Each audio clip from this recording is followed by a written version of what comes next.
দিচ্ছে বলে যেখানে যেতে বলবে সেখানেই চলে যাব, আর টাকা তো আমারই টাকা। দেখ, আপনি চুপ করুন তো। টাকা নিচ্ছে আবার বড় বড় কথা। কি ডাক্তার, আজ যে দেরি হয়ে গেল? মাঝরাতে ইমার্জেন্সি কল, হার্ট অ্যাটাক, ছুটতে হলো। ফুটে গেল? ভোটটা দিতে পারলো না।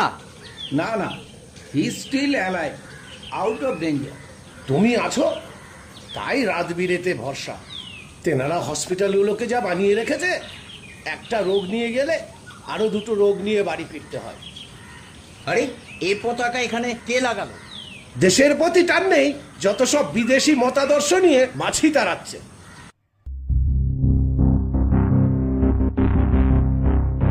বৈকণ্ঠবাবু, সব মনে পড়ছে তো? কয়েক বছর আগেকারই কথা তো। আরো লম্বা লকডাউন, আরো 2 সপ্তাহ বেড়ে লকডাউন 30 এপ্রিল পর্যন্ত। आज रात 12 बजे पूरे देश में संपूर्ण लॉकडाउन होने जा रहा है।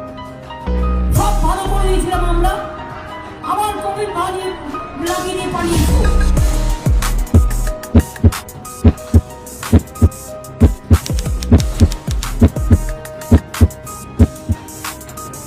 নিতাই কাকা, ও নিতাই কাকা, মহামারীর সময় আবার কে এলো? তোমার আবার কি চাই? বাবার খুব শরীর খারাপ, কেমন করছে, একটু চলো না। হসপিটালে নিয়ে যাও। আমি কাউন্সিলর, ডাক্তার নয়।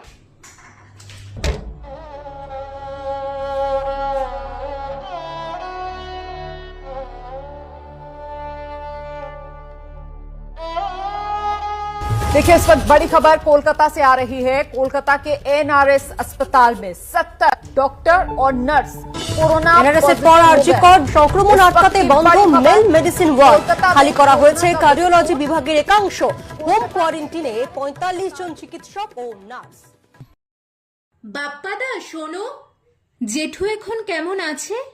ভালো নেই রে। এত কিছু হয়ে গেল, তুমি আমাদের একবারও জানালে না। দাঁড়াও দেখছি। হ্যালো, ঠিক আছে ঠিক আছে ঠিক আছে, ওকে বৈকুণ্ঠ বিশ্বাস, অবস্থা খুব সিরিয়াস।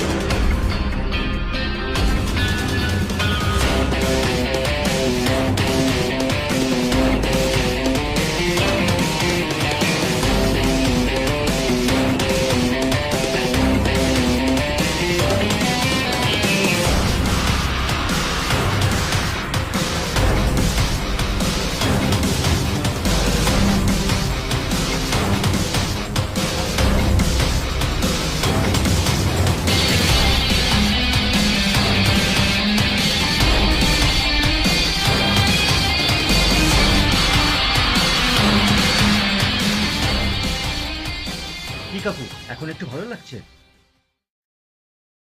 কেসটা একটু ক্রিটিক্যাল, বুঝলি?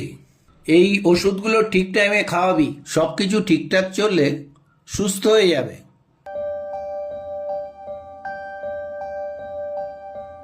কাকু ভালো আছো তো? আমরা রেড ভলেন্টিয়ার থেকে এসেছি। কতদিন হলো? 15 দিন হলো। আমরা তোমার জন্য খাবার এনেছি।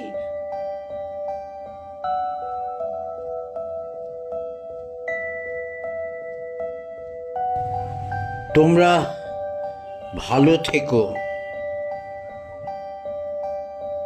প্রেশারটা দেখেছিস? Oxygen level 95 to 98। আর তোদের কথা ইতিহাসে লেখা থাকবে। কি মনে পড়ছে তো সেদিন যে শ্রমিকের আর ঘরে ফেরা হয়নি, শেষবারের মতো মৃত সন্তানের মুখ দেখতে পারেনি যে মা, নিঃশ্বাসের বিষে জ্বলতে থাকা ফুসফুস আর শহর নদী ধান ক্ষেতময় জমাট বাঁধা আতঙ্ক। সেদিন রাজপথ দখল নিয়েছিল ওরা। ছিল অসুখমুক্ত পৃথিবী গড়ার অঙ্গীকার। উদ্দাম তারণ্য আর ভীষণ জেদের কাছে হার মেনেছিল মহামারী। আর বিপরীতে চলছিল এক অপ্রত্যাশিত নাটক আর 4 দেয়ালের মধ্যে থাকা ধান্দাবাজি। ঘন্টা বেজেছে, আলো নিভেছে, মানুষ বিভ্রান্ত হয়েছে, কিন্তু পাশে এসে বলেনি কেমন আছেন আপনি? এবার সময় এসেছে। হ্যাঁ, এটা আপনার সময়। নির্ধারণ করবেন আপনি এ রাজ্য কাদের হাতে তুলে দেবেন, ধান্দাবাজ নাকি মানবতা।